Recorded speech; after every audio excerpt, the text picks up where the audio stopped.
दोस्तों देखिए, बंगाल में राष्ट्रपति शासन लगाने की साजिश कर रहे हैं चुनाव आयोग और बीजेपी। देखिए इस खबर में।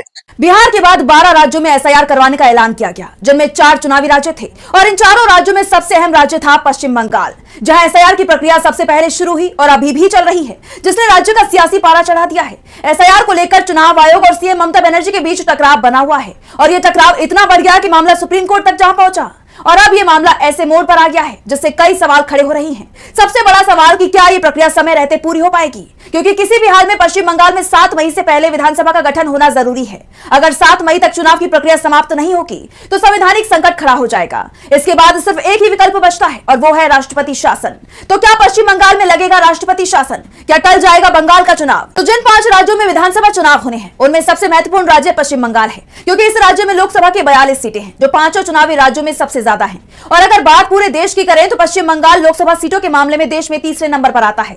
यूपी और महाराष्ट्र में ही बंगाल से ज्यादा लोकसभा सीटें हैं और इन दोनों ही राज्यों में मुख्यमंत्री बीजेपी का है, लेकिन पश्चिम बंगाल उसके लिए सबसे बड़ी चुनौती बना हुआ है, जहां आज तक बीजेपी सत्ता में नहीं पहुंच पाई। इसलिए बीजेपी की पैनी नजर पश्चिम बंगाल पर टिकी हुई है। बीजेपी सत्ता पाने के लिए जी तोड़ कोशिश कर रही है, लेकिन सीएम ममता बनर्जी की लोकप्रियता अभी भी बरकरार है, उसमें नाम मात्र की भी गिरावट नहीं आई है। वहीं बीजेपी के पास एक भी ऐसा नेता नहीं है जो ममता को चुनौती दे पाए और यही कारण है कि बीजेपी इस राज्य में चुनावी तिकड़मों के सहारे चुनावी नैया पार लगाने की कोशिश कर रही है। एसआईआर से बीजेपी को काफी उम्मीद जगी, क्योंकि बिहार चुनाव से ठीक पहले एसआईआर की घोषणा और उसके बाद एनडीए की बंपर जीत से बीजेपी को लगता है कि इसी तरीके से वो पश्चिम बंगाल और अन्य राज्यों में भी जीत हासिल कर सकती है।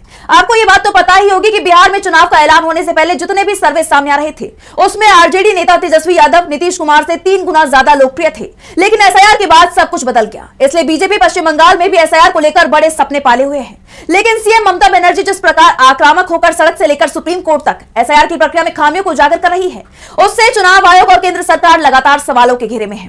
बीते 3 महीने से राज्य में एसआईआर की प्रक्रिया चल रही है, लेकिन अभी भी इसे पूरी तरह खत्म करने में कम से कम 3 महीने का वक्त लगेगा, क्योंकि 1 करोड़ 20 लाख से ज्यादा लोगों को चुनाव आयोग की तरफ से नोटिस भेजा जा चुका है, जिन्हें खुद को बंगाल का निवासी साबित करना है। उन्हें साबित करना है कि वो भारत के निवासी हैं।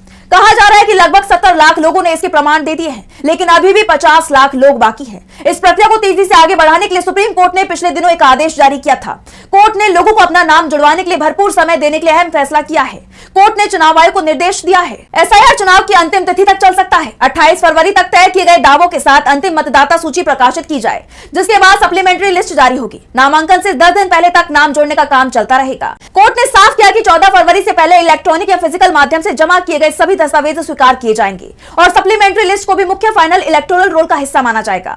इस दौरान एक बार फिर आधार कार्ड को मान्य दस्तावेजों की सूची में रखने पर बहस देखी गई, लेकिन कोर्ट ने याचिकाकर्ता को साफ कर दिया है, जब तक जनप्रतिनिधित्व अधिनियम 1950 आधार को मान्य दस्तावेज के रूप में स्वीकार करता है, तब तक कोर्ट को भी इसे मानना होगा। और अगर याचिकाकर्ता को फर्जी आधार कार्ड के इस्तेमाल की चिंता है, उन्हें केंद्र सरकार से कानून में संशोधन कराने के लिए संपर्क करना चाहिए। लेकिन इतने कम समय में तार्किक विसंगति को दूर करना अभी भी चुनौती बना हुआ है। ऐसे में कई लोग अपना नाम जुड़वाने में मुश्किलों का सामना कर रहे हैं।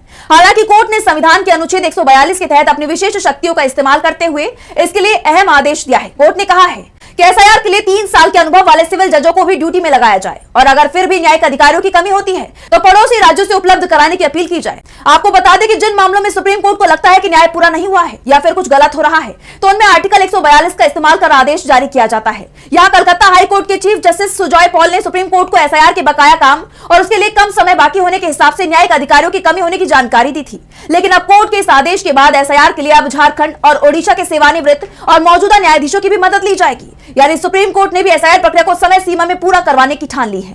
आपको बता दूं कि पहले तार्किक विसंगतियों की जांच और अनमैप नामों की जांच के लिए पश्चिम बंगाल के न्यायिक अधिकारियों को नियुक्त करने के आदेश दिए गए थे।